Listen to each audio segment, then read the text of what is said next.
I mean, one case that we worked a cartel out of Ecuador, which is an emerging source country, for cocaine, a huge transit and source. And then we worked a Colombian cartel as well. And that merged, and we seized over 60 metric tons in about a year and a half. 60 metric tons in a year and a half. Wow. We were picking up the dope from the Coast Guard. In fact, I think I sent you a picture of me sitting on, that was 27 tons. That was 27 tons. And we were killing it.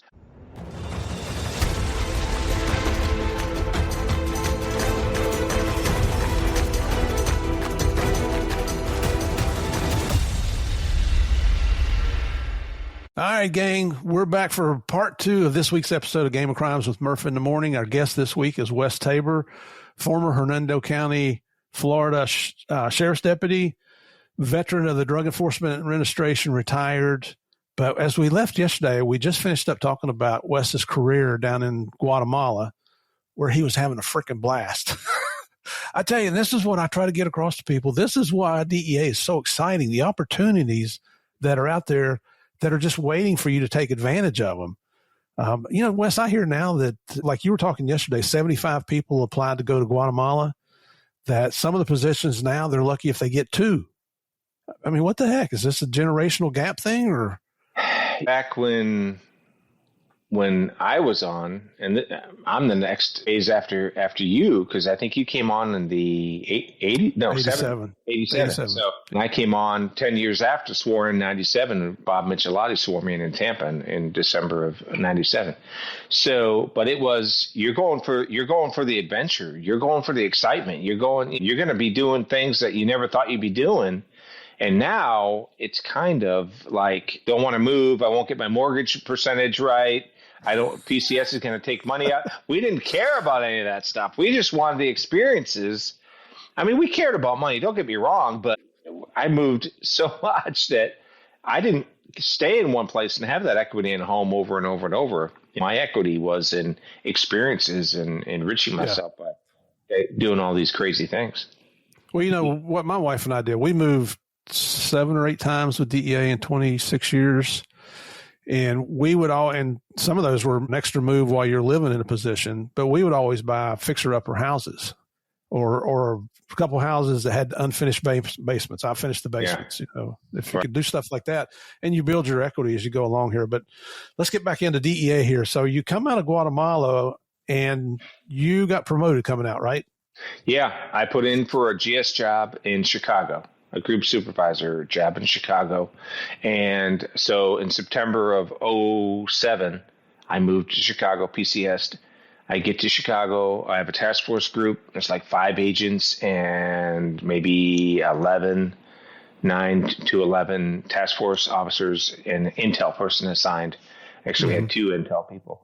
And just from the get-go, we just were running and gunning, and we were just dismantling Chapo Guzman's money houses. And there was a program. You gotta love that. Yeah, we had one of the TFOs, one of the agents there, young guys actually, they came up with this program called Green Machine. Green Machine was one of the TFOs and one of the agents that were partners. They had gone to a search warrant and they saw this thrown away money counting machine. And they're like, it's in the garbage. It's wore out, but it doesn't look old. And they're not cheap. Yeah. $500, $400, whatever it is. You buy them at Sam's Club or Walmart. And so they said to themselves, where do they buy these? Let's start looking, right? So next thing you know, they call Walmart and they get the legal department and they got a guy in there that's like, I'll give you whatever you want. Just give me an admin subpoena, He goes, okay, give us a list of everyone that's bought money machines in this circle around Chicagoland. Sure. I remember hearing about that. Yeah, sure. So they were briefing me on the case. I'm like, hell yeah, do it. Get everything you want. It's their idea. Yeah, rock and roll with this thing. So they get it back. They put everything through a criminal history search, all the people, criminal history search, NATIS search, which is DEA's database, some other intel stuff, and a few of them they ran through some other local agency database stuff. and they took a list of like 150, and they came down to a list of like 30 very suspicious kind of characters, like previous money laundering charges, previous money stops, previous this, previous that. So they're like, interesting. Let's start doing some surveillance and let's pick whoever. Johnny Jones. We're going to sit on Johnny Jones for the day and see what happens. Well, sure as heck, we're on Johnny Jones, and we see duffel bags coming into the house by multiple different cars. Everyone with duffel bags running in the house and coming out empty, getting in their car. And like the next day, duffel bags coming in. And we sit on these homes. Obviously, it's a money house, and we look for different characteristics. And, what a money house consists of. I won't get into it too much, but we knew what to look for. And then we'd culminate it with going into the house. We do a traffic stop, whatever. We get a search warrant, whatever it is. And the first few houses we're hitting, 2 million, 3 million, 2 million, 1 million, 5. It's just off the charts. And so fast forward a year and a half, and we seized nearly $30 million in cash. Right. Wow. In about a year and a half, 20, 30 guns. We had one story. We go to this house, and we didn't go to the front door. We went to the back. This is in Cicero. If you've been in Chicago, Cicero's a little south side suburb, rough and tumble kind of city, blue collar, really, really, really tough. And the signs are in Spanish. They're not even in English, some of the signs, So we go to the back of this house, and this dude opens the door when we knock on it. It's cold night. I mean, Chicago cold with the wind blowing, dark. And this guy, he sees me, and he goes, "What's the gringo doing here?" Silver teeth, pito belt, the whole thing, like northern Mexico, right? Like I've been in Mexico a lot, pretty much lived there almost, right? And I'm seeing this guy, and I'm like, the first thing I tell him in Spanish is like, "¿Tienes armas en la casa?" And he's like, "Sí." No se mueve. I go, we had other evidence. We were doing a knock and talk. We wanted to do consensual. We had enough to go into the house, but we wanted to try to do a consensual. When he told me he had guns and the way he was looking at me, I was like, I'm not playing this. I grabbed him, spun around, handcuffed him, grabbed him. We drag him in the house. A pit bull comes. I kick the pit bull. Because it's like, pit bull, it's vicious, right? He takes off running. He doesn't even come back out. He goes in the bedroom under the thankfully, we didn't have to shoot the dog, right? AK-47 by the front door. There was supposed to be, in the minivan, in the garage, supposed to be 300 kilos. And the trap was a flat trap in the bottom of, and you get in the car, you hit the brake, the left blinker, 101.5 on the radio, and you hit start button on the tape deck, and all of a sudden the thing, pops up. That's outrageous, isn't it? Yeah. And no dope. So we're like, jeez, we missed the dope. So we're still. I think we found like 4 or 5 kilos or something, but it wasn't 300 or 400, kilos we wanted. Mm-hmm. So that was a bummer for us. Some guys are like 4 or 5 kilos. I'll take that. But for us, we were turning down tractor trailer loads with 2,000 pounds of weed.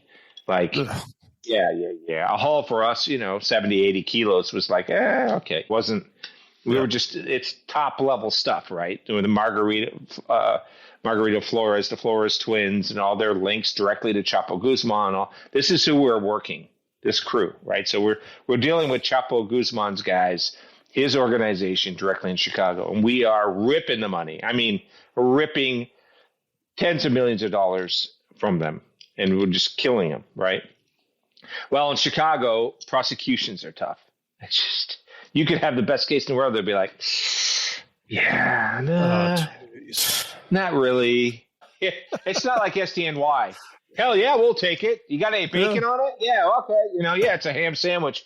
Yeah, you got any mayo? No, we don't care. We'll eat it anyway. Bring it up, right? Yeah, not in Chicago. Absolutely.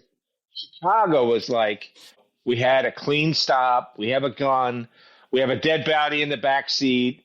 We got witnesses, and like, yeah, nah, we can't do that. It was frustrating as hell. So we're in this house wrapping up the 5 kilos or whatever. We're going to come out with this guy, and we're talking to the prosecutor, and a truck pulls up in the back, and they have the detached garages in the back, and the wind is blowing it's blowing sideways, right? And it's like 4 degrees out, whatever. And these guys are like yelling at us because we all had hoodies. It was cold as hell. They couldn't see who we were. And they're like, hey, you lazy bastard, Spanish, you better hurry up and whatever. And we're like, I'm the only one to speak Spanish in the group. No one else speaks Spanish. So I was like, I didn't want to hear my accent, right? Even though I speak Spanish, I have a really bad accent.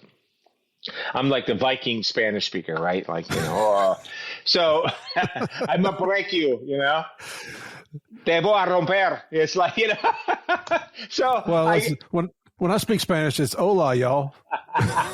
Exactly. Guachale. Yeah. Yep. Right. So these guys are back there. We approach the car. They got guns in the car. We get them out. We handcuff them. We're detaining them. We're going to arrest them.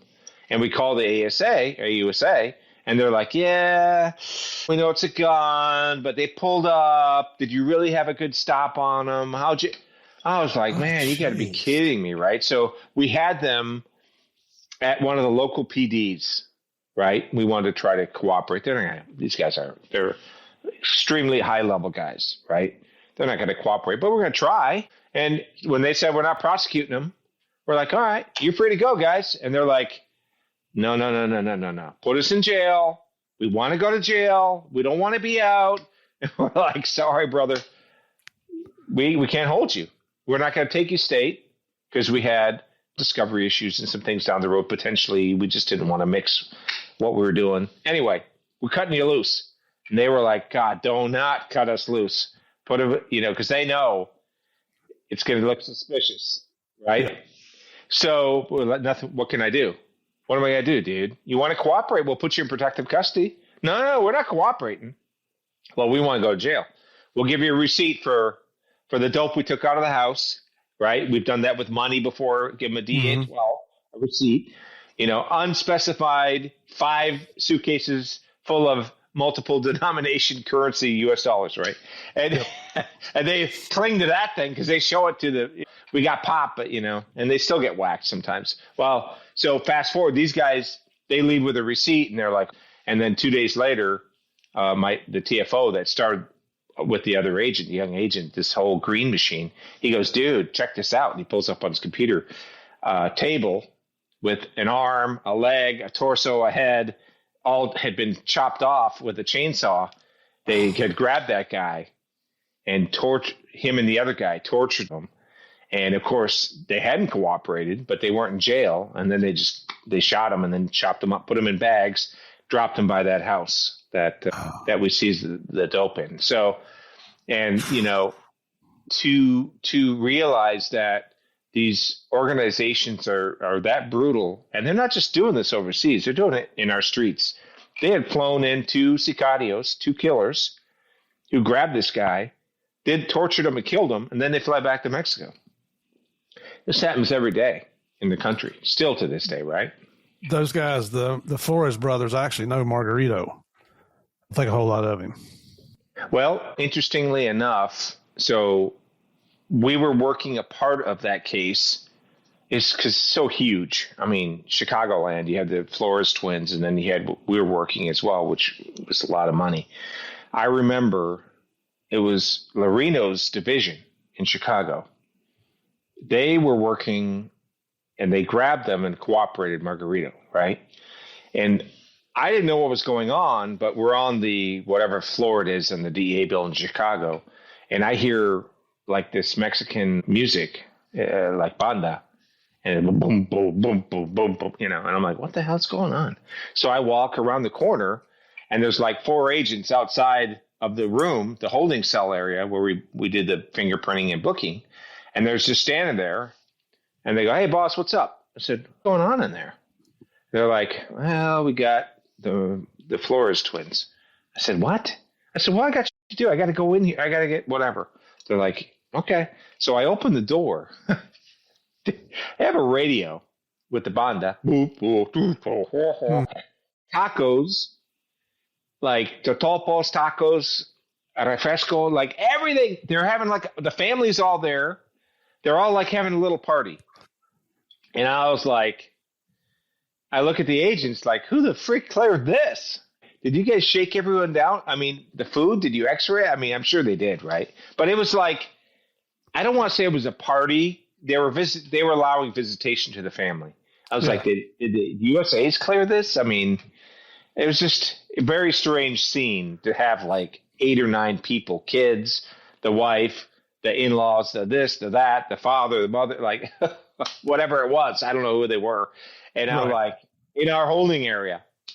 And we couldn't bring our people in there because they were there. And how long were they keeping them in the holding?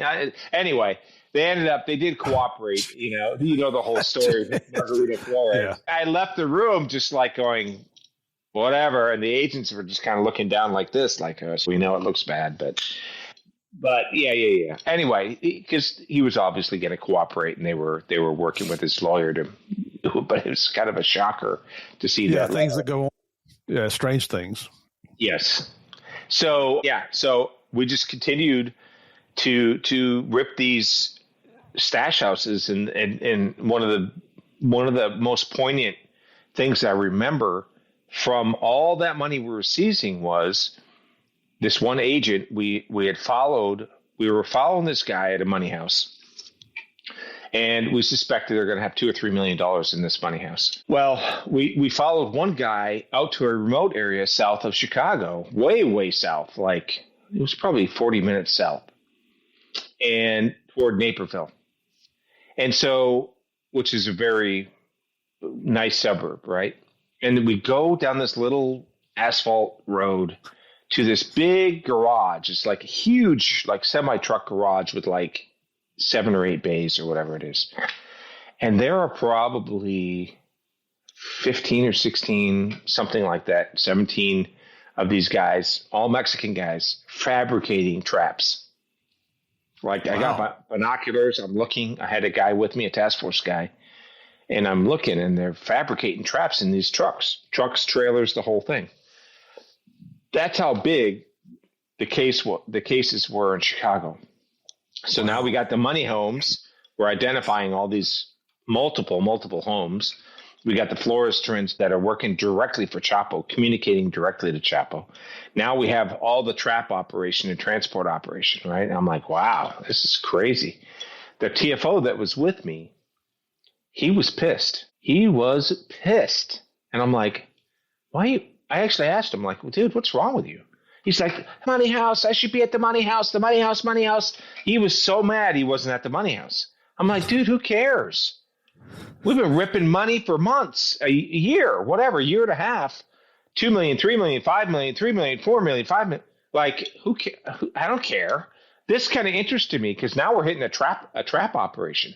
How many people get to hit a real big trap operation in your career, right? Like a real one, not with one dude in a garage, but a commercial trap operation where they're putting him in semi trucks and trailers, and you got 17 guys working full time, 18 hours a day building traps. I mean, it's very rare. This is the only time I've seen it, and I did a lot in my career, like you as well. How many trap operations of that size have you really been a part of?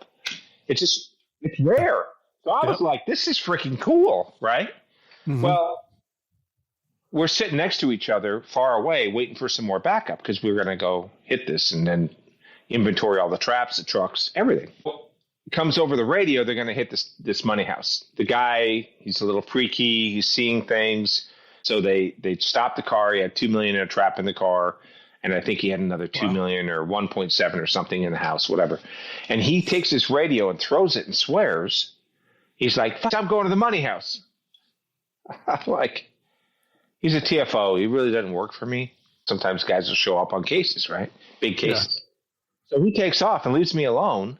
Now, a few minutes later, but I'm like, you son of a bitch. I was so pissed. So I told my ASAC, Scott Ando. I don't know if you know Scott. Very well. So Scott was my ASAC, and I'm like, this asshole left me there, and something's up with him. I don't know, something. I just don't like what I'm feeling with this guy. Well, fast forward like 6 months, he's on a traffic stop with a money stop, and the trooper sees him putting money in his pants. Oh. Trooper snatches him, handcuffs him, and arrests him on the spot for stealing the money. Excellent. We have a saying here on Game of Crimes: nobody hates a bad cop more than a good cop. Yeah, and I told Scott, like, that next day or whatever, a couple of days later, where I said, I told you that guy was, something was up with that guy.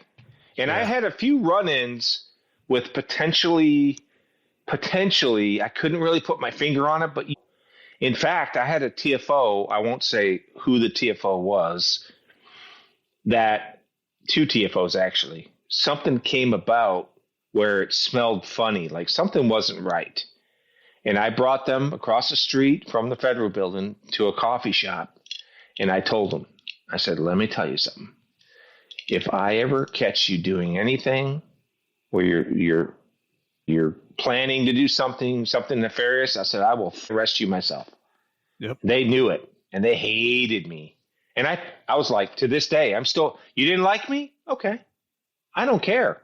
You didn't like me? There's a reason why you didn't like me. And it wasn't just because I was an asshole, because I wasn't an asshole. I mean, I could be. Everyone can be.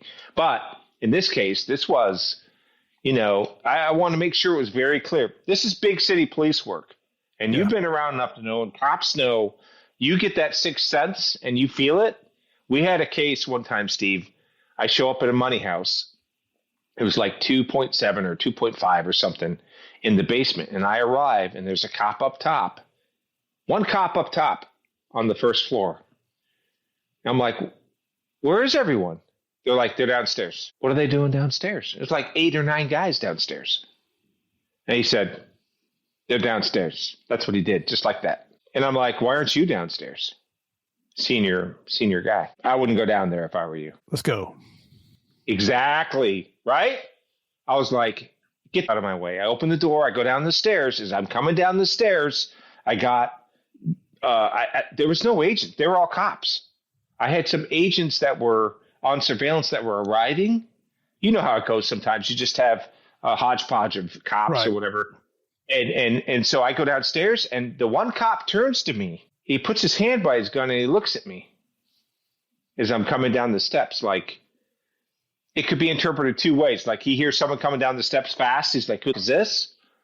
But it wasn't that. It was, he's like, this guy. I saw a look on his face like, this guy's taking my payday. That's how I felt, right? And they're all standing in a circle around the money. And I'm like, how long have they been standing here? I was like, what are you guys doing? Give me the freaking bags now. Because we just put them in the self-seal evidence bags with the serial numbers. Yep, we have Brinks count it later. Give me the bags right now. I want the bags. Get your asses away from this money. And a couple of them were pissed. A couple of them looked scared. Like maybe they had been, I don't know. I can only have suppose, right? Like, but I knew. Yeah. Something smelled bad. Yep. Right. And so I didn't have enough to say something was bad, but I felt it. And cops go through this a lot throughout their careers. You might have a situation where you're like, something's weird. I don't like something, but you don't have an offense. Not even close. If you're going to be a good guy, be a good guy. Yeah, I'm not here to enrich myself. I'm not here to take something that's not mine. I don't even, my brother, he had told me, he's like, I don't know how you look at all this money, dude. Don't you want to take some of it? And I'm like, my brother, he's like my younger brother. Like, he's a retired military guy. He's like, dude, I'd be tempted no one's going to miss 30 grand. He's right. Because we had millions of dollars. Millions. And I had gone through a divorce, was paying child support. I was destitute, Steve. I was putting change together to get hot dogs at Dairy Queen. I was so broke. Yeah. I lost my ass in my divorce, and I was paying a lot in child support. I was broke. But I can truly say I never, ever thought, even like one moment of time, like I could take $400. I could take $1,000. For me, I told my brother, I said, dude, it's just evidence. Yeah. It's just evidence. We get asked that question a lot too, especially when we're traveling around Javier and I'm speaking, and they'll want to, what's the largest amount of money you've ever seen? And then the follow-up question is always, was you never tempted? No. Yeah. That's if you do, then you need to go get a different job or you're going to go to prison. Yeah. It's just not worth it. It's not worth it. And I always was like, I can't live with myself, betraying my family, my country. And how can you live with yourself? I couldn't do that. You know what I mean? And so anyway, I made it clear to everyone, anywhere I went, like, not that I had to show up on scenes and say it, but I mean, when I had any kind of situations that arose that created the need, they knew where I stood. Everyone always knew where I stood. And if someone didn't like me for whatever reason, because they thought I was a goody two shoes or whatever it was, I could care. I don't care. I just don't care. And a learning curve, being a brand new GS, a brand new supervisor, it's just, man, I was making mistake after mistake, learning, how do I do this? What do I do here? I mean, you're learning how to do this. And when you're working in a big city environment, New York, Chicago, Miami, it's even bigger. In Chicago, they say, don't go to Chicago if you're not from Chicago. I don't know. Have you ever heard that before? I never wanted to go to Chicago, to be honest with you. Yeah. Don't go to Chicago if you're not from Chicago. They used to say that, you're not a Chicago guy, don't go to Chicago. Well, my kids were in Chicago. That's why I went to Chicago. So I'm dealing with all this personal stuff. Yeah. Then how do I become a good supervisor, not knowing even where the streets are in a huge city, trying to adapt to everything, going through where my kids and finances. I had a lot on my plate, but my boss, and this is going back to the leadership and the capabilities of DEA, Scott Ando was my ASAC, and the guy saved me. I mean, he saved me. He took the time to mentor me, to help me. It wasn't just the job. He had been through a divorce himself. He knew, and he was just that guy that kind of bridged that until I kind of got my feet on the ground a little bit better. Than I ended up transferring. I put in for a position to go to Caracas, and Scott actually helped me get that job. He was my rabbi getting to. Scott's a stand-up guy. Yeah. So why did you want to go to Caracas? So I remember Loreno talking about Caracas. I remember Loreno say they caught some guy breaking into one of the agents' houses, and the cops grabbed him. And they show up, and Loreno's kid starts kicking the guy. He's handcuffed on the ground, and Loreno's kid starts kicking him. He's telling me Caracas was great. The cops are great, everyone's great, but it all changed since he had left. He was telling me the funny stories about his son kicking this guy, like, you break in this house, you piece of garbage. Loreno's like, good job, son. And so I remembered the different stories about Venezuela. Yeah. And then I started seeing in the news, obviously, George W., when he was at the podium at the UN, and then Chavez came, he said, it smells like sulfur. Do you remember these? Do you remember this with the speech and all that? And Chavez was basically taking the country for himself under the guise of socialism, which we all know socialism, especially in our hemisphere, has never had a successful run. It always turns dictatorship. That's all it is. Cuba and Nicaragua and Venezuela. Yeah. So it was cowboys and Indians there, and I was like, man, there's so much to do there. The targets are huge. The FARC is operating. The Cali cartel remnants fled to Venezuela, hiding from the Colombians. They're in Venezuela, hiding. I can go after those targets, which I eventually did. And I can go after all the dope loads that are being flown out on aircraft by the tens and tens of tons, hundreds of tons to the U.S., right? Maritime, air, everything. And so what I didn't realize at the time was how often I was going to be alone in country doing things all by myself. And so, which was kind of addicting in a sense, because it was like, you're just out there and you've been there before. I know you have, and there's no one going to save you. And you can't shoot your way out of it.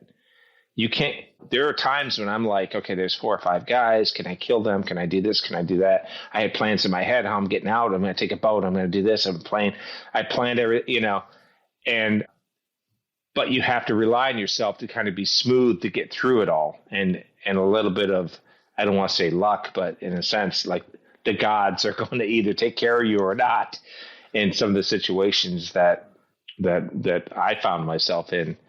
But when I landed there in Caracas, we had an agent. He was there a little bit longer than he shipped out, and he brought me around, showed me some stuff. I started looking. I went to the Sambil Mall in Caracas, which is this huge, like 1,000,000 square foot, has a train going through the basement of it, a huge train depot. It's got like eight levels, a huge rotunda. It looks almost like embassy suites, where the center is all hollow and all the floors go up. Yep. And I remember it was a Saturday morning, and I wanted to go get a coffee and go check out the Sambil Mall, because I'm thinking I'm like in a Latin American country that's going to be cool, right? Well, it was not cool. So I get to the mall, come to find out people get kidnapped and carjacked there all the time, because they wait for people to go to the garage and they jack them and kill them and whatever. Jeez. So I was pretty adept. I already lived in Guatemala. I had traveled throughout Central America, very dangerous places, had a lot of close calls on the borders with Guatemala and El Salvador, and people going to rob me, cops going to grab me, and all kinds of situations. So you get pretty good at kind of recognizing stuff. But I had my Irish cloverleaf shirt on, Notre Dame. I remember reading this in the book. I walk through this mall, and all I hear is a ruckus. Now, this is Ghana versus the United States, the World Cup 2010. And I'm like, what are they saying? And all their chanting is like basically down with America, Yankee go home. And they're cheering for Ghana and not for the U.S. And it's like this visceral hate. It's like when you ever watch that movie Argo, where, they're, that's kind of what it felt like. And I'm like, Jesus. This is a Western Hemisphere country. Like, we have chevrons down here, what the hell's going on? I was like, get me out of here. Before they recognized that I'm a gringo, I jumped into a shop and bought I don't know if it was a Boca or River or something, soccer jersey, put it on in the store, paid them, and walked out and got the hell out of there. I'm like, I'm going to be they're going to lynch me here. Seriously. I mean, I could see them doing some crazy shit like that. And I was like, this ain't happening. And I learned a valuable lesson that day. Like, don't assume, wherever you're going is going to be like where you came from, other Latin American countries and so forth. And I would go into places and I'd walk in and they'd be like, Fuera, Yankee. Like, they kick me out for being an American. No kidding. Oh, yeah. Like restaurants or? Restaurants, shops, stores. Oh, yeah. No kidding. Wow. Oh, yeah. Yeah. And almost immediately, I saw that I was being followed. Technical surveillance on me, multiple levels of that. But I was like, you know what? I have a list of people I want to get in front of. Many of them generals. Part of what people are starting to understand, and it's coming out in the news, Cartel de los Soles. The generals in Venezuela have little suns on their lapel, right? Where American generals have stars. They have suns. So soles, the suns. So I was meeting with various, I won't get into the names too much. My book that's coming out next summer will have many of these things in it. By then, some things will be finalized judicially, I think. But I was meeting with high-level generals that were very close to Hugo Chavez. I mean, the top-level guys, right? And some of them would allow you to pass intel. Some of them wouldn't. I remember I had this information on a border mission opportunity to seize like 20 tons of coke. 20 tons. Wow. Roughly, maybe 17 to 22 tons, whatever. Coming, for people that don't know, when the FARC, one of the biggest trafficking organizations in the world, right? When they moved the cocaine from the labs, they used the geography of the land, the topography with the rivers and the currents and all these things to move the dope in barges and all this stuff to different locations where they transit it to Venezuela, right? Or to LPVs or SSPSs or whatever it might be, like vessels, like low-profile vessels, or they call them subs, and for the Pacific or whatever, okay? So they use the geography to help them so they don't have to manually move it in a truck. And they're very good at this. They've been doing it a long, long time. And so we had a border mission between Venezuela and Colombia, and we sent, it was like 35 guys out there. And I was working with a couple of generals at the highest level. They're both indicted now, actually. Shocker. And and the helos went out there and they were downed. Killed all the guys. Killed them all, man. I felt bad, man. I still, to this day, I was thinking about it the other day. And it was like 35 guys died. And of course they said it was weather. It wasn't weather. They were shot down by the FARC.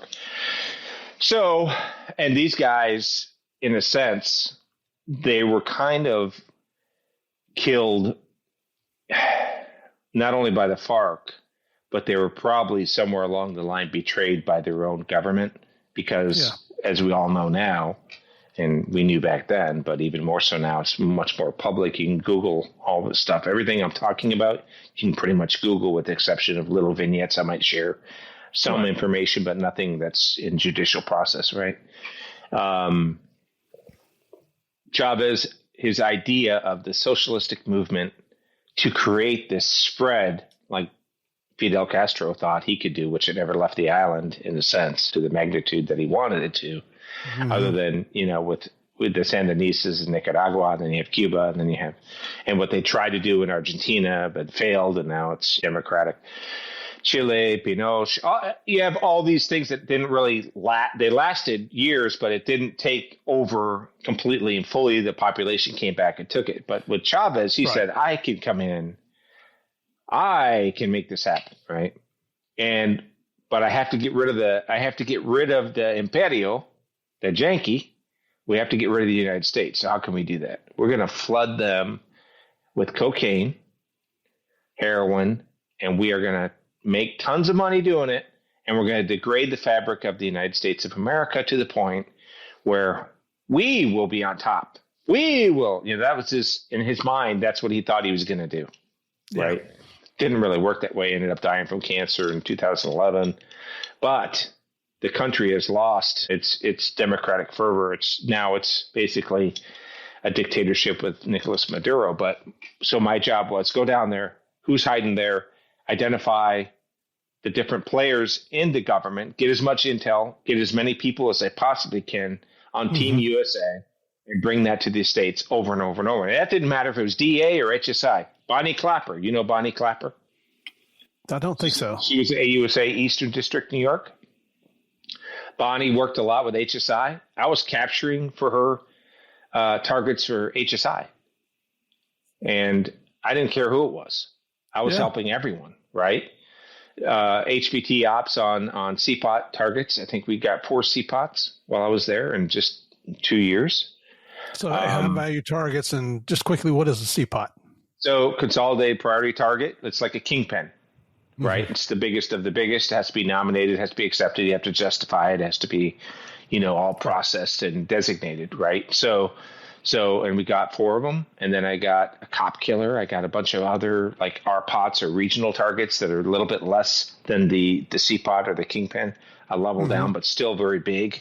I mean, we're talking about people that are responsible for maybe instead of 60, 70, 80 tons, they might be responsible for 10. I mean, the numbers we're talking about are massive. Yeah. Massive amounts. The money, the wealth, the money laundering. But it was much more than that, Steve. So it's much more than just drugs. Venezuela, with a guy named Tarek El Assaimi, which is he's in prison right now for treason and a bunch of other stuff, which is probably a charade. They're probably just harboring him so he can't come to Bingolandia, to the United States, to testify, right? Yeah. Now, this name, you might say, I don't even know who Tarek El Assaimi is. Well, President Trump with Pam Bondi put his name in the document when they designated the Cartel de los Soles. It's one of the first times you've heard the FBI is taking over the case from DEA, by the way. Why, I don't know. But Tarek's name is in that TCO document. So the designation of the terrorist organization the Cartel de las Solas, has Tarek's name in there.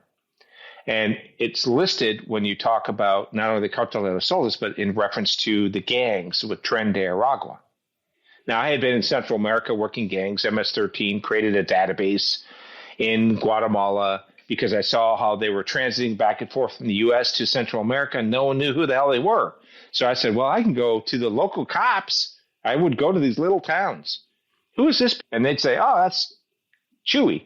And they'd get me his information. Then they'd link me up with the prison people and the Departamento de Justicia. And then they would give me their information, their fingerprints.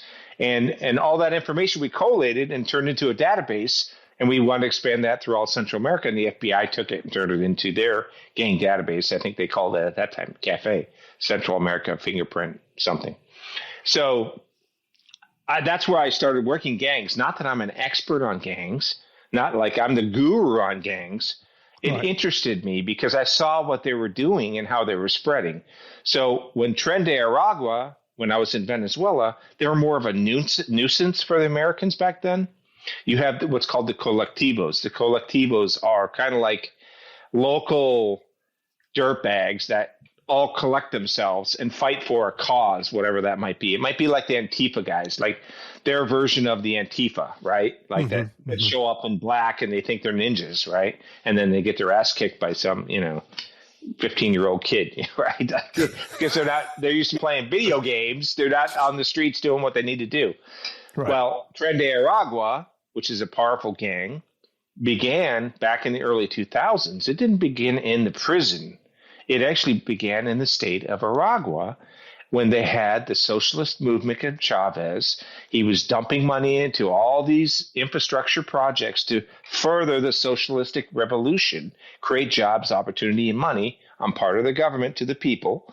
And they had a railway that they're putting. So train in Spanish, Tren de Aragua, of the state of Aragua. It's like New York State.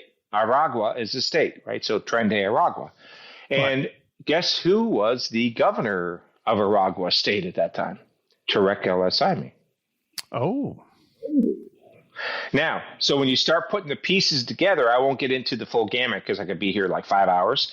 But when you start putting the pieces together and you see his name mentioned in the Department of Justice designation of terrorists, right, with the gangs and Tarek and all this stuff, you start saying, oh, maybe there's association, right? Like, it's probably there, right? So a little foreshadowing on that part. And the fact that they kind of removed it from DEA and put it with the FBI puzzled me. I didn't like that at all.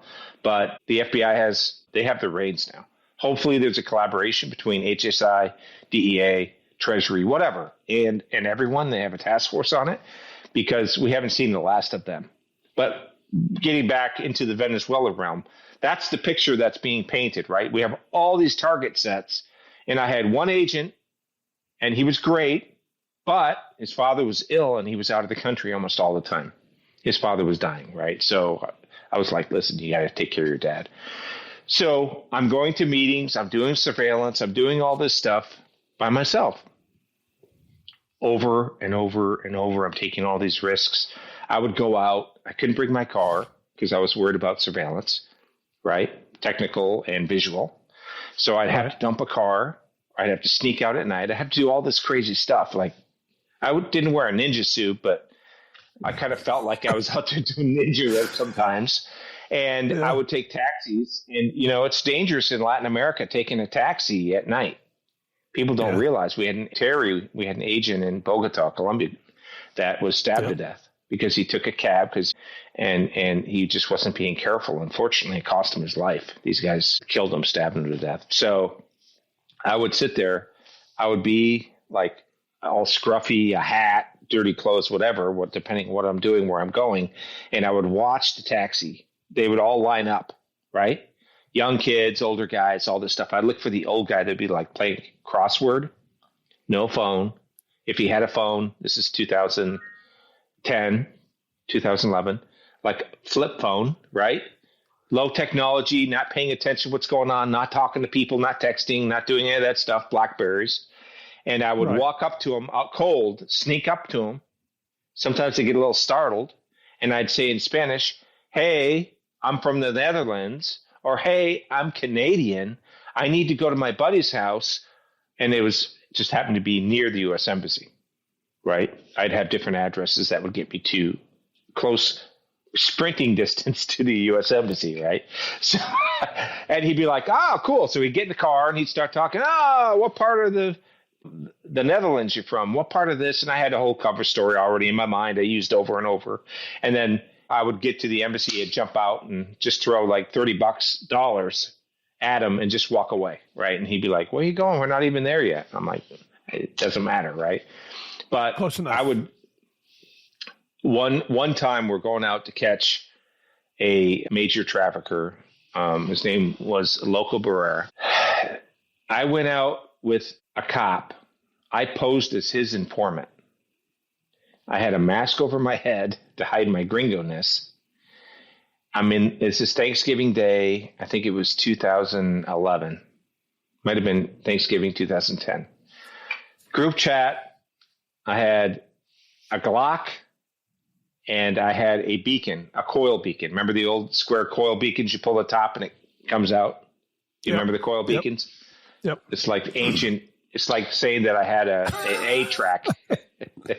It's like smoke signals going up. Yeah, right? Yeah, like we didn't have GPS like we have now. So we're on the group chat and it's Thanksgiving Day. So like by midday, when I'm going out, people are 5 beers deep and turkey, getting ready to eat the turkey, and everyone kind of falls off. And I was out like 14, 15, 16 hours that day. And we were in the car and we're tracking someone coming in. And this guy I didn't tell him who the target was till the last minute. And when I told him, he starts texting. And I'm like, oh, geez. And this guy, I had done a lot of stuff with him.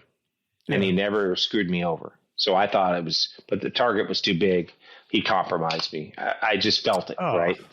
But I'm in the middle of freaking nowhere by myself. He has his 8 guys and him. And these guys, they're not just cops. They're like, these guys, they kill. That's what they do. I'm sitting there going, how am I going to get out? I know where I'm at. I already have primary, secondary, tertiary. Where am I going? Boat, steel bike, whatever. I don't care what I'm going to do. I have plans to get things done, right? So he says, oh, they're moving. He's moving. And I'm hearing the radio. Hey, he's not moving. He takes me up this hill away from them. And he has a machine gun between his legs, right? And I'm like, you need to stop the car right now. In Spanish, I'm like, you need to stop the car. Where are you going? He goes, no, wait. I pull my gun on him. He's like, what are you doing? He goes for his gun. Like, what are you doing? Oh, no. And then he stops, pulls the car over. No. Oh, my God, you got him. We'll come back. And I'm like, I know. I know, like, this is not good. What am I going to go back to if we don't have a shoot in the car right here? Then what am I going to do? And then when we go back, who do they have? Or he's just bringing me back to whack me. And I'm like, man, how did I get myself in this spot, right? I didn't even tell the people in the chat. This is like, I don't know, 9 or 10 at night. Everyone's probably asleep at this point. It's Thanksgiving Day, right? Passed out, yep. Yeah, so we go back. And they have this guy on the side of the wrong guy. And they're just beating him. And I'm like, I look at this guy. I go, what are you doing? I had my gun on right next to me. He's like, no, we got him. So they pick him up. He's all bloody. And they throw him against the car so his face is on the glass. And I'm in a ski mask, right? I still have the ski mask. I have I saved all the ski masks from every time I did this as a momentum. I do this like a lot, not like this per se, but kind of like this. So he goes, he's not him? I go, no. I'm like, what are you going to do now? And he's just like, I'll take you back to your car. I know we won't be working together again, will we? I said, no. I would play it off. I'm like, of course, it's a mistake. No big deal. No harm, no foul, right? I'm like, get me out of here. Because these guys are like looking at me, you know. If the boss gives the thumbs up, they're going to kill you. They'll kill me. Yeah. So what they did was they took this guy. I don't know what happened to him. Hopefully they didn't kill him. Nothing I could do. I I had to get myself out of there, right? So he drops me off. I get out of there. It's all good. Never worked with him again. In fact, he told another guy that I knew, he goes, yeah, you did more. I said, I don't even want to talk about this guy. So, but those are the kinds of things I was doing over and over and over. And not only that, Steve, but we were like doing, so DEA and agency, we call them the primos, right? We call CIA the primos, and DEA, we're DEA, but we always refer DEA agents, call CIA primos, los primos. We are not intelligence per se, like people. That's not our job to collect intelligence, but we do. We collect intelligence on organizations, law enforcement intelligence. We're not doing clandestine kind of operations, right? Like they do. But we do things that can be mirrored that of what sometimes the agency might do, because the agency kind of does some things that may look like law enforcement too, prima facie wise, but realistically it's more of a collection effort, right? You can read about all this stuff online. You can watch Narcos and see it. And there's tension. Oh, yeah. A lot of tension. So law enforcement, we want to delve into the intelligence of the bad guys, make arrests and prosecute. They don't want to prosecute. They want to keep delving in intelligence, going deeper. It turns into a big collection cycle. Collection. We don't really care too much about. We do a little bit, but that's not our main goal. When I was in Venezuela, I'm doing dead drops, brush passes. I'm like doing all this stuff like you read about, and you can read about all this stuff online. I'm not saying anything that's classified, right? But I was doing things that were a necessity for me to avoid getting myself killed, because while I was there, I had 2 contracts on my life, and then I had another one later that was issued when I was in Los Angeles. So, wow. Yeah. So one of them that came in with 2 different sources, information came in that they wanted to kill me, independent sources. And so until things could get sorted out, I went on vacation. I actually called my ARD, Bruce Goldberg. You know Bruce? Yeah. Yeah. So I called Bruce. I said, Bruce, I need a vacation. And he's like, what's he talking about? He need a vacation. He was my ARD in Quito. He covered Caracas. And it had been in Bogota with John Gazzara. You know John, I'm sure. Yeah, we were in SOD together. Yeah. So John was my ARD initially, but then they transferred to Bruce. Bruce was the CA there, and then they made him an ARD, and then he took me in. Fantastic dude. He's always supportive. Bruce was great. John was too. So I didn't put it in a cable. State did some kind of cable, but they didn't tag DEA in it. I don't know what the deal was with that, but they didn't tag DEA in it. I was telling Bruce I just wanted a vacation. They knew if I left, I might not come back. It depends on how we write the threat, right? Threat cable. Right. I didn't want to write a threat cable. So I got my vacation. He goes, oh, okay. And next thing you know, I get numbers to go on my R&R or whatever it was, right? And I go 3 weeks to Hawaii. And, I mean, dude, I'm looking over my shoulder the whole time. Yeah. While it kind of gets sorted out. Luckily, I returned. Everything was pretty cool. We won't get into how we determine all that stuff, but everything's kind of cool. I just had to be careful, because if an opportunity exists, they'll kill me. So, and I say they, I'm not designated who. So I go back in the country. And I'm like, I'm pretty stressed, right? And they had one trafficker. He's hacking into my personal computer, everything. They're really? All that. Yeah. Oh yeah. They're sophisticated, man. Mm-hmm. Yeah. You can watch it on a show called Drug Lords: The Takedown. It's on Hulu and Amazon. And it's the show called episode 9, I believe, is The Madman. You can also see Titan. I was in Titan as well. And it has really good background and details and actors. And you could go, so The Madman and Titan. And that's Drug Lords: The Takedown. It's a great program. And there's lots of other really good stories. There's like 9 or 10 in that season. I'm in 2 of them, but man, there's some great stories. I was hoping they'd do another season because I had like 4 or 5 other ones I was going to be in, but it got cut short. But yeah, so, Venezuela was a lot of dangerous work by myself. But I have to say, and you probably experienced this too, I loved it. Yeah. Yeah. It's like once you get back to the States and you finally calm down, you come off of being in a red level, code red 24/7. You sit back and you think about things. You're like, what the hell was I thinking? I was doing that last week. I was thinking, man, I don't know if I'd do that. In fact, when I finally came out of Venezuela, they wouldn't renew my visa. They refused. Oh, but I killed it, man. We arrested great targets, dope intel, cooperating witnesses. Man, it was very successful. And Jay was like, that was great. So that's how he offered me the headquarters spot for my 14 headquarters spot in Bogota, assigned to the agency. So that's, I was a DEA agent working in Bogota, but then doing things with different sections of the agency in the Western Hemisphere. So, and that's we're not going to talk about that, but that was for our listeners that have been around for a while. We had Matt Addington on here. I can never find a name when I'm looking for it on the list here, but he had done the same thing, where he was detailed over to CIA for 3 years. So we'll just let it go at that. But the cool thing is that counted as your headquarters time, right? Which means you didn't have to go to DC. I didn't have to go to DC.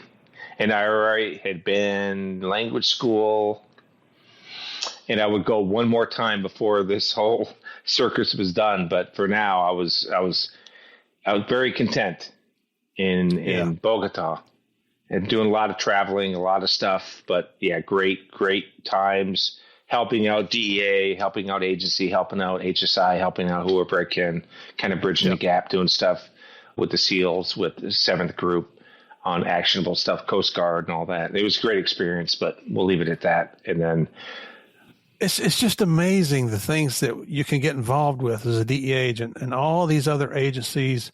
You see movies made about them and they write books about Delta or SEAL Team 6 or whatever it is. And we actually got to go out and work with those guys just like you did. You talk about a humbling experience.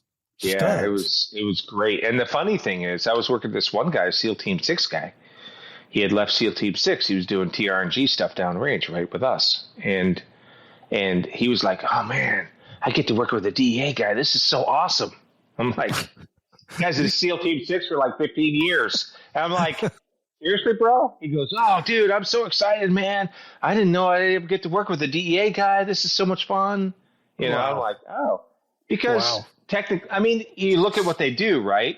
They do wartime stuff, right? They do HVT rescue, or they do rescue on, high-value rescuees and stuff like that. They do a variety of things, counterterrorism.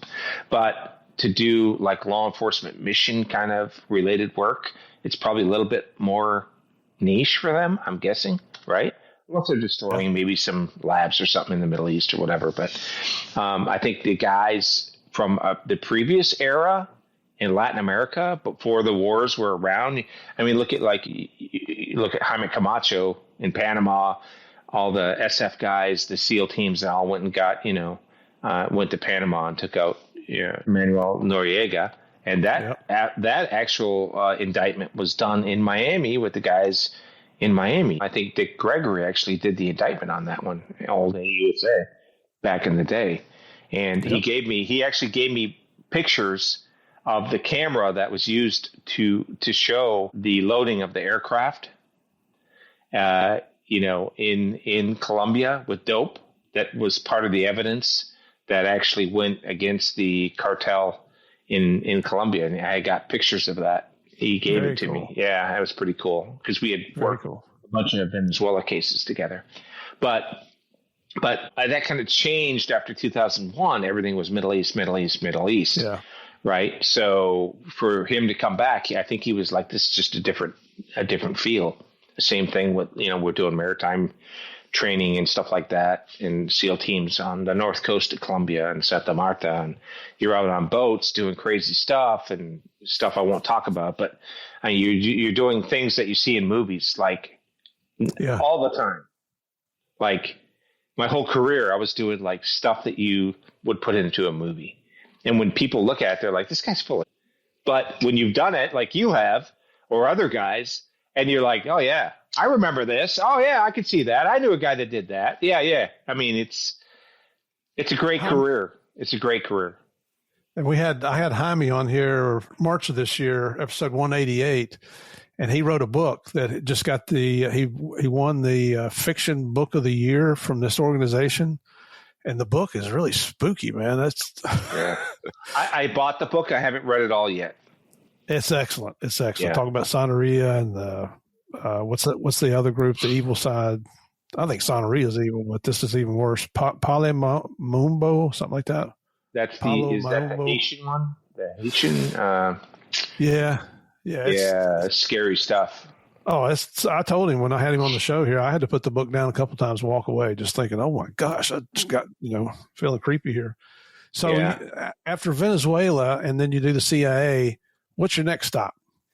So I was going to stay in Bogota, but that didn't happen. The whole scandal broke with all the guys in the Secret Service thing. Yeah. So Jay was going to make me ARD in place right there. And that was all set. And that all went away. In fact, I met Jay at a park when he goes, dude, sorry, but the rabbi's out, bro. I'm like, So I said, let me call Miami, because I've done so much with Miami. And they pulled me in Group 9, put me in Group 9, 959 group. Well, it wasn't technically, but it was 959. And I had no clue what we were going to do. Senior guys, a couple young guys, but most of them were senior guys like John Shine. You might know John Shine. He was there forever. He's retired now. Larry Bell, some other guys that were jungle groups in Colombia and things like that, former Green Beret, guys like that. And we killed it. I mean, one case that we worked a cartel out of Ecuador, which is an emerging source country, for cocaine, a huge transit and source. And then we worked a Colombian cartel as well. And that merged, and we seized over 60 metric tons in about a year and a half. 60 metric tons in a year and a half. Wow. We were picking up the dope from the Coast Guard. In fact, I think I sent you a picture of me sitting on, that was 27 tons. That was 27 tons. And we were killing it. Not only were we killing it, but we were doing judicialized intercepts along with, the stuff that was going on in Colombia. That all, obviously, it's all in the news with the Blackberries and all that stuff. It all eventually came out in the press. And then technology started changing, and you have WhatsApp, you have all this other stuff, and T3s are very difficult to kind of maintain a consistent, compared to what we did back in the day. It was much more steady. You could just work wires, and that kind of changed. But we would go and we would interview all the boat crew members, every freaking one of them, hundreds of them, Steve. We would go wherever they were. We had photo lineups. We had everything. Now, 90% of these guys on the boats didn't know anyone, but that 10% that did, and they would talk. Like, we had all the pizza and soda. They'd show up, come off the plane. I'd come in with like 50 pizzas and literally feed these guys. They were like, oh my God, you're treating us so nice. Well, of course we have to take care of you. And then read them their rights, and they were like, yeah, I'll talk to you. Who is it? Oh, that's Jim Bob from whatever in Ecuador. He's actually the boss. Really? Okay. And then we just put it all together. These guys were fantastic. All the guys like Ed Reed and all these other guys, Jeremy, I won't say their last names for everyone, but Glenn, they all put together this case from two sides, from Ecuador and Colombia, working as a team, and just knocked it out of the park. And what kills me is they should have got the Administrator's Award. $20 million in cash seized, 60 metric tons of coke, 120 arrests, thousands of T3s. They were beat out. They were beat out by a 10-pound meth case in like Tennessee for the Administrator's Award. What? Yeah. Politics, man. Yes, Politics, sir, brother. man. So they didn't care. They ended up getting the Vice President Maritime Award anyway. We all went to the White House. They weren't doing it for that, but we had such a good time. That was like the last real feel of the old DEA that I had. And these guys, I told them during it too, because at this point I'd seen a lot. When you're getting toward, 15, 16, 17 years on you, and you've been all over the place, you feel when something's special. And I told them, enjoy this, guys, because you're not going to see it again. Yep. This does not happen. This kind of case does not happen very often. Yeah. It is. But man, it's a blast while it's going on. Yeah. So now you eventually had to go to Washington. Yeah. What'd you do up there? How long were you there, and what'd you do? I went up there. I was deputy in FO, financial ops. They called it something else, but we all know it as FO, right? Financial operations. And I was a deputy there. I was there for probably 3 months, and all of a sudden, Paul Knierim comes downstairs one day, and Paul Knierim walks over to the chief, and he's like, shuts the door, and I'm like, I wonder what that's about. Who's in trouble now? Oh, sorry. Yeah, who's in trouble? Paul Knierim was the deputy chief of ops, but he ran domestic and foreign. It was all one big pot. And when I say he ran it. The chief operations really is not running that stuff, right? Right. They're the figurehead. Yeah. It's the deputy chief of ops. He's running all the details. And if you know Paul is like a photographic memory, and he could just blah, blah, blah, blah, blah, blah. He just remembers everything. He's always chewing. He used to chew tobacco back then. I don't know if he does now. So he's always chewing. And 5 a.m. till 10 p.m, I was working. Like, he called me up to be his horse holder. So I'm like, oh my God. I'm like, I can't say no. Right. So I'm up there with him for about 6 months or so, 6-7 months. And an opportunity came in LA. And I really wanted, to be honest with you, I wanted to go back to Miami. Jaime Camacho had been my associate SAC when I was in Group 9. And Jaime was the best. He'd done it all. He's a gentleman. Yeah, smart as hell. Just, he'd done the undercover. He'd done the overseas. I think it was the president of Panama or Costa Rica called him and said, hey, we need help catching some HVT back in the day. Yeah. And Jaime's like solid guy, one of the best agents out there, right? Yep. And so I wanted to come back and work for him. But the problem was they had a big scandal brewing in Miami at that time with some agents. I'll leave it there. And I didn't want to be around that. I didn't want to be I just didn't want to be around it.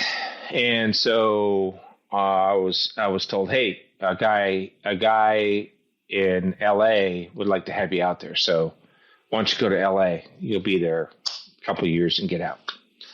So I was like, LA, left coast. I just didn't know if I wanted to do it. But I had never worked the West Coast. So I said, I've been Chicago, Miami, St. Louis division, overseas. I get to go to LA. I've been to DC. I get to do, only thing I'm missing is Houston and New York. Maybe I'll hit them all before I'm all done, right? So I go to LA. And I'm an ASAC. So times have changed. The wire room was empty. LA used to be, the wire room was freaking huge. Oh, yeah. Yeah. They had 100 contractors or more, T3s going up, wiretaps everywhere. You walk in there now, there's 4 or 5 contractors sitting around. I mean, because technology changed. Everything changed. It wasn't the same. Encryption killed us. In the first year as a new ASAC, guess what you're going to be doing? One of your groups. Not admin. Admin. I'm like, admin? I freaking hate admin. Right? And I remember the admin, civilian admin, been there her whole career. And I was like, I was like, hey, you're going to have a meeting in my office. Can you come to my office? She goes, you can come to my office. I'm like, seriously? I go, no, you can come to my office. No. You come to my office. And I had to, I had to actually have a talk with her and be like, yeah, I don't know how this works for you, but if I'm having a meeting and I ask you to come, I'm not ordering you, but I'm like, hey, I'm having a meeting. Come to my office around 10. Bring so and so and so and so. We're going to discuss. You don't say no. You come to my. That's not how this works, right? So that's kind of sets a tone for like, I know I'm not from LA, right? If you're not from Chicago, don't go to Chicago. Like if you're not from LA, don't go to LA. But I had really, really good guys in LA. I did. I'll tell you a great story. And this is all about like mentoring in the right way for the right people. And I'm far from the perfect boss by any means, right? But I did this one right, I think, because the kid still calls me to this day. They were doing an undercover deal. Super sharp kid, super sharp lawyer. The guy's aces, right? But he wasn't a cop before. And he's newer with DEA. He's got, I don't know, maybe 3 years at that time, 4 years at that time. He's in doing a deal. And they want to see the money. And he's like, oh, I have it. I'll get it. I have it right here. I'll just show you in a minute, whatever. So the GS. Never front the money. The GS is hearing this, and he's like, ah! So he tells everyone, like, dude, get ready. We might have to go in. Look at Foss. Look what happened to Foss in Arizona. Yeah. Agent Foss. He was shot and killed, undercover deal. They lured him in. They thought they had the money. They shot him. In fact, he went for his gun. They shot him because when you get in a shootout like that, you're going to aim centric points of threat. Right. And they actually shot his finger off, his trigger finger, before they killed him. So... Wow. The GS calls me. He goes, man, we had a major malfunction with this kid. I go, what happened? He told me. I said, he goes, can you come down and talk to him in the bay, down in the group? I said, no.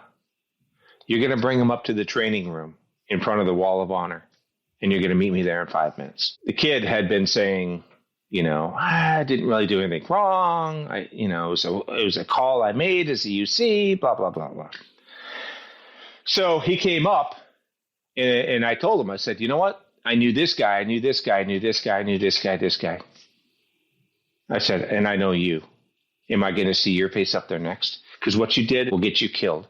And this guy that's telling you should be thanking him for telling you that, because he knows what he's doing. He's been doing this 20, 30 years, and we know what we're doing, and we're going to teach you how to do it so you can survive, and you can tell the next guy how to do it so he can live too. And he just kind of looked at me. And he was like, kind of defiant still, a little defiant, a little bit. I think he knew, like, I'm not going to tell the ASAC, he's not going to do that. Kid's not like that anyway. Great kid. The next day he comes in my office and knock, knock, knock. He goes, hey, I screwed up. Thanks for talking to me. Because he had a brand new kid, his wife. Mm-hmm. Yeah. And I still get calls. Still get calls from him to this day. So I know I did the right thing on that one. Who wouldn't? But as an ASAC, it really wasn't my job to go down in the weeds with it. And I hear these guys sometimes that, treetops and all this other crap language about not getting involved. So you can't get an EEO or you can't get sued or you can't. And that's not what DEA was or should be. No, that's part of the job. You accept the responsibility that goes along with the position if you accept the position. Yeah. Right. Wow. So with all the crazy stuff happening in LA, we were doing crypto cases there, working with LAPD homicide, because there were marketplaces for crypto that guys would go to, and they would show up to trade crypto for cash to avoid monitoring. And then they'd shoot and kill them and kidnap them and all that stuff. So we had that case with a LA guy, fantastic group supervisor, and agents that were working with him. We did international stuff with George Elliott's group, and we did another CJNG AG designate for all CJNG cases, because it was the biggest indictment, not like a 30 or 40 or 50 kilo case in Oklahoma or in Chicago. They had multiple tons on this guy with a lot of evidence. And so we were working the CJ&G cases. Yep. So that was underneath in one of my groups. So we were doing international, we're doing Mexico, we're doing, we're doing it all. And it was a good experience. And I hated freaking admin, which I only had to do it for like 8 months, and they took it away from me because I'd sucked at it. And I just really didn't want to do it. But I wasn't used to being like an admin guy. I wasn't used to being like, as an ASAC, yeah, you're signing, I'm writing memos, EEOs are getting filed. It's like a new world. Like we had one guy, he was 57. He didn't want to retire. He filed an EEO, age discrimination. I never had an EEO till I went to LA. Never had an EEO. I'm like, why am I on this EEO?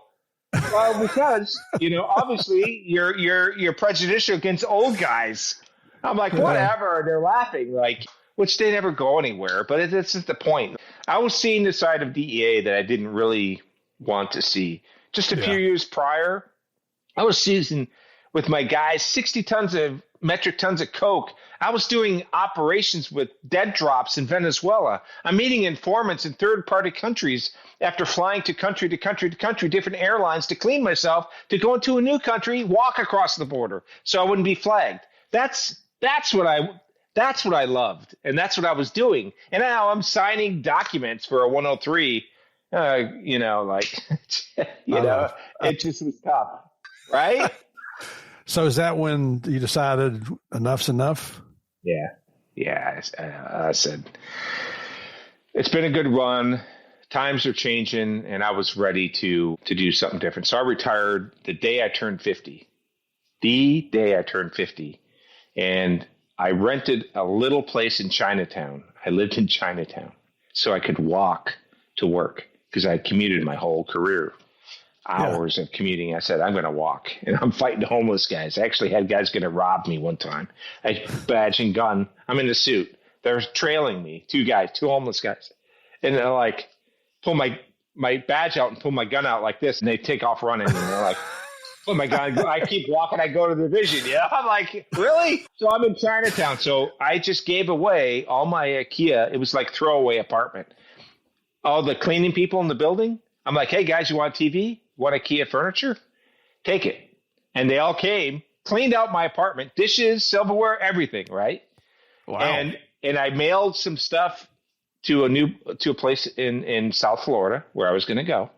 And I told my wife when I said we got done, I go, where do you want to go? We hadn't talked about it at all. Yeah. And she goes, I've never been to Montana. I said, all right. We got in the car and we drove to Montana. And we got an Airbnb, and we stayed there for 3 months. And I slept for the first week, like literally. Like I was just like, God, I just fell asleep. And then after 3 weeks, only so much beer and barbecue I could do at this log home. We were snowed in. I started writing my memoir. Yeah. And my wife is like, I knew that wouldn't take long. 14 hours a day, I'm just typing. 14 hours a day, 300 and some pages later, I had a foundation for kind of what I wanted to do, memorialized some of this stuff in my mind. And that's, and then I got a little bored. A buddy of mine, the SWAT commander that had gone to the FBI, he was assistant chief at the Seminole Police. Seminole Indians owned Hard Rock International. So he said, hey, we need a lieutenant for Homeland Security within the police. And they do counterterrorism executive protection. You want it? I'm like, yeah, sure. Jumped into that. I mean, I show up and like 3 weeks later, they're like, you're doing Miss Universe pageant. We have like 35 FBI guys coming. We got this, canines, we got that. We got all this security. So I put together this huge op for the 6-7 days or whatever of Miss Universe. Had a blast. Loved it. Started doing venue security. The governor was coming in, working with FDLE, doing all that stuff. Bomb threats, CT stuff, because they have 9 properties throughout Florida. I'm all over the state. I'm loving it. I'm kind of back in the action a little bit. We're surveilling. I remember we would have like a fugitive show up at a hotel in Tampa or a hotel in Polk County or whatever, owned by Hard Rock Guitar Hotel. And I'd meet with the Viper team from Broward County Sheriffs. And they got these guys, they're all unmarked. lab body armor, rifles, and they're going after these really bad dudes with warrants. I mean, homicide suspects. They come to the hotel and they'll get picked up. They'll get picked up on a surveillance camera somewhere, LPR hit, whatever it might be, and then we'll ID them and we'll work with them. And then, you'll have the helo or the plane. They'll take them away. We don't want to do anything in the hotel. We don't want to shoot out. And I'm out there in my vest, with a rifle, sitting, waiting for the guy to come out with the Viper unit. And I'm just like, man, you're living your youth. I feel like I'm 28 again, 26 again. I'm out here doing this stuff. So I did that for about a year. Then a buddy of mine from the agency said, hey, I need a global director for a team where we're doing all the specialized intel executive protection for Fortune 500 companies around the world. You interested? I'm like, sure. Put me in, baby. Yeah. So I'm in Europe. I'm in Latin America. I'm all over the United States. We're putting together all these operations with executive protection teams and investigations, intelligence analytics, all the stuff that we're doing. I did that for another year. And then I was pretty tired. I was kind of ragged out because I'm actually 55 and I'm like, Jesus, maybe I'm not 27 anymore. Just wait, brother. Just wait. It was getting me, right? So I had an opportunity, a good friend of mine, Chicago homicide detective. He goes, dude, got this great job with the state of Florida. And don't you have like 6 years almost with the state pension system? I'm like, yeah. He goes, dude, just go back and do a year and a couple months. You get a nice big check for a portion of your pension. So I looked at it. I went back and I was a detective for financial crimes. And I did that for about a year and a couple months. My partner, Scott, great partner, NYPD, third grade detective, retired. And we were just out getting scumbags that were fraudulently ripping people off on insurance claims, workers' compensation. The hurricanes would come through. We'd go look for people that were ripping off the public. And I did that for a year and a couple months. And then I pulled the plug. And now I'm consulting. I do speaking and things like that, and I'm not ready to hang it up fully by any means. Oh, I'm with you, man. I'm considerably older than you. And, if you ask my wife, when's he going to retire? She'll tell you when he dies. I enjoy doing this. I enjoy the speaking thing, the other things that we're involved with. But we haven't we mentioned your book a couple of times, Infiltrate America. And I definitely want to talk about that just a few minutes here. Infiltrate America, Blood Routes, and the Rise of Latin American Gangs. Wes here sent me a electronic copy of the book, so I was able to read it before we did his interview. And he keeps telling me there's a check in the mail, or a book in the mail. I'm sorry. And I'm sure it'll be here. I tell you what, our postal service here in Orlando is. Yeah, I mailed it. I mailed it last week. So, I mean, I don't know how it arrives, if it's by ground or, I didn't put it in like a FedEx box, but it has to be around at some point. But I'll definitely get you, who's your rabbi? You have to, if you feel comfortable, you're going to have to wear it in one of the shows. Absolutely. That's the shirts that I wear here on the podcast. This is the Southern California Gang Conference. Okay. And they put this one, I think it says DEA Narcos. Yeah. These are free shirts. I wear free T-shirts and free polo shirts. I don't blame you. But everybody, if you're interested in more information about the gangs, specifically Tren de Aragua, MS-13, and Barrio 18, Wes has done a great job putting all that information together. It's very informative. I was reading, and as I got to the end, I'm thinking this would be like a good primer for anybody that's interested in going to gang work. It's just you give a background of how the gang started, what their influences are, how they're being influenced by other countries, how they're taking over other countries. We always say we want to put the bad guys in jail, but that's turned out to be counterproductive because that gives them a bed to increase their influence and their power. It's just a really good book. You're seeing a picture of it here on the screen as we're talking about it. You can order that through Amazon. Can you order that on your website? Yep. You can go infiltrateamerica.com and order it there as well, or Amazon. Do you offer autographed copies, things like that people can get they could just message me and I can arrange it. Yep. And what's that website again? Infiltrateamerica.com. Okay. I missed that completely because I'm looking at westabor.com. Yeah, that's another one too. but that one is going to be more for some of the speaking engagements and more of the consulting work that I'm going to do. Yeah, so you folks out there that you're looking for corporate speakers or keynote speakers for whatever, law enforcement, corporate events, colleges, universities, you just saw how well he speaks. I don't have to say a whole lot when Wes is talking because he's carrying us through his career, which that's what this show's supposed to be about. It's not supposed to be about Murph. It's supposed to be about the guests that I bring on here. You can find out more about Wes. You can find him on Instagram at Wesley M. Tabor, Facebook Wes Tabor, TikTok Wesley Tabor. I didn't see you on YouTube, except I did see a lot of interviews that you've done. I didn't realize you'd done all those interviews before you came on Game of Crimes. X, I couldn't find you on there, which I think I'm going to get off of that one too. LinkedIn, Wesley Tabor, again, his website, wesleytabor.com and infiltrateamerica.com. The book, one more time, Infiltrate America, Blood Routes and the Rise of Latin America Gangs. And that just came out June of this year, right? Yeah, that just came out just over a month ago. Yep. So if you're interested, take a look at it. I think, are they offered it on Kindle? Yes. Yep. Okay. So, or even audiobooks, but take a look at those books. And then you said, hopefully next year you'll have your quasi autobiography out. Yeah. And it's going to detail, as cops, we like the cops and robbers kind of aspect of writing, but this is going to have a lot of the stories in it, but it's not going to be a cops and robbers book. It's going to be a book about prevailing in mindset and focus and how to overcome things in your life, such as what I overcame with paralysis.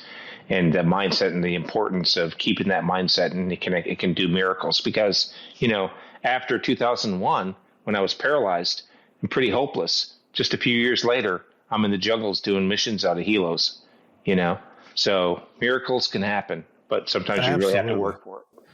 Absolutely. It just espouses the old saying, never give up. Don't quit.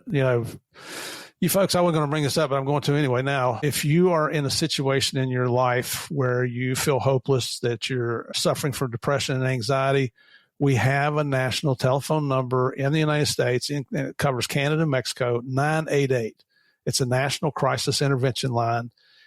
You don't have to go it alone. If you need somebody to talk to, don't think that there's nobody out there that wants to help you. Believe me, there's tons of people out there that want to help. All you have to do is dial 988. The person that answers the phone is probably not the person that's going to give you the help, but they're going to put you in touch with somebody that will. I love the fact, the attitude of never giving up, that just carries a lot of weight. And I'll continue to promote that 988 number here on the show as long as I've got this going. So before we sign off here, Wes, any last words of wisdom? Maybe something for people that are looking to go into law enforcement? What do you think? Yeah, I think, the resounding thing that I always try to say when I close out these types of podcasts or shows or whatever it might be is that law enforcement still is an honorable profession, despite what we might hear. There's a lot of lawyers out there trying to pick apart what cops do and how they're doing it. And there's a place for that in some sense, right? But when it becomes this kind of cathartic kind of, we're going to bash and destroy and demean police officers, don't feed into that, because people still love and honor the profession. They honor all of these professions. And no matter what profession you go in, no matter what you do, these stories are takeaways from law enforcement perspective. But whether you're a teacher, a Sunday school teacher, whether you're working as a garbage man, whether you're out there swinging a hammer, no matter a lifeguard, whatever it might be, we're all part of what makes America, America. We're all doing our part to it. So, the stories of resiliency are not just exclusive to cops, and the stories of success are not just about cops, but when you can take away certain things of what we deal with, what first responders deal with, it gives you that appreciation. And we're doing it for you, the public. We're doing it to protect the ideals and the foundations of what this country is. And it's extremely important that people understand we're not out here to do harm. There are bad actors in every profession. I don't care what it is. But wholeheartedly, men and women right now are risking their lives around the world at dark times in the evening, early hours of the day, and we don't know what they're doing. But I'm telling you right now, they're doing it for you.